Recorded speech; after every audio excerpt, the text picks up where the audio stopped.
How are you? Okay, here we go. Go. Open your hand. Cool, cheers, man. Thank you. It's a lot of fun. Yes.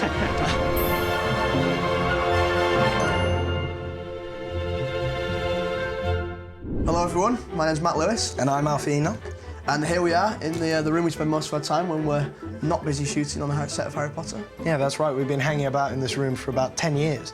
And in that time, some of us have got to discussing what we'd like to do on a film production if we weren't actors. And this year, some of us have been very lucky to actually get behind the camera and find out exactly what goes on in these other departments. And we thought you'd like to come with us. That's right. As Dan's always found editing interesting. He got a chance to spend time with Mark Day, who was the editor for this film and The Order of the Phoenix. Get out of town. No, it's true.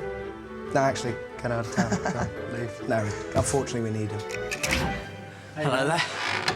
How are you, Mark? I'm good, how are you? Good, yes, very, very well, thank you. Good to see you. And thank you for letting me come up here today as well. This is great, it's very exciting for me, actually.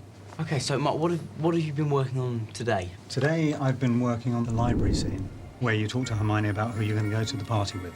Now, I do seem to remember in that scene, when Hermione hits me, there was one take when it was very hard. Yeah. Actually, have you got that? I'd quite like to see that. Because you probably haven't seen that. No, I was concussed, of course. Okay. But I am closing one. Kidding. Okay, sorry. That really did hurt quite a lot. I'll ask someone I like. You're laughing because you hit me so hard, aren't you? OK. You really can hear the crunch of paper on bone, can't you? So I couldn't use that one, because obviously... I cracked up. Blimey.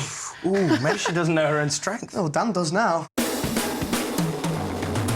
This is all very fancy here and wonderful. Yes. You've got a multicoloured keyboard, for goodness sake. So have. how long This have you is been Avid. using computers for to edit? 'Cause Actually, for about, it's probably about 8 or 9 years now. Every cut that I do, every version of a cut, I can keep. So I can always go back to an old cut. How do you choose when to cut away from someone? I mean, Yeah, it's just instinct. You can't really teach someone that. Okay. You just look at a scene and you just think about it. You have to kind of feel as though you're the person in the scene and then kind of think, when would I actually want to see the other person for that particular line? Because that's the thing, in my head, if I was editing a scene, it would just be when one person's talking, you have the camera on. Yeah. And that's incredibly dull to watch. Exactly, It's but really that's boring. how, you know, it evolves, basically. You kind of start off, maybe you start off like that. When I first start a scene, I usually overcut it. And then I'll look at it again. I'll go back and I'll look at it When you say from the overcut beginning. it, what Well, do I'll you use too many shots because the director will cover a scene multiple angles, as you well know. So then I start paring it down and kind of extending shots.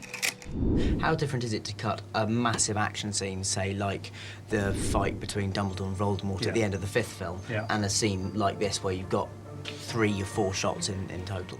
Sometimes it's actually more complicated because action scenes are really quick. It's just a few frames here, a few frames there, and you just have to keep cutting. And whereas on a dialogue scene, you have to get the nuance of the scene, and that's the tricky thing sometimes. You know, where to go on you for a particular line or not to be on you for a particular line. You know, but editing is very subjective, and so what you may think is a good cut, I may not.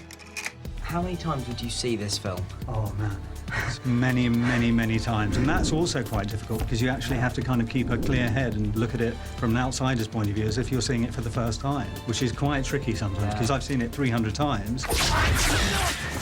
At what point would you declare a film was finished? What is the last person to... Well, we go through various processes where we show the producers, obviously, and they all have their say.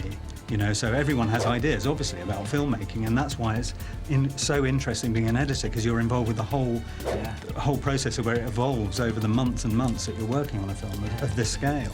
Thank you very, very much indeed, Mark. Welcome. Thank you. Nice to see you. I shall now go and shoot some more material for you. Yes. All right, thank you.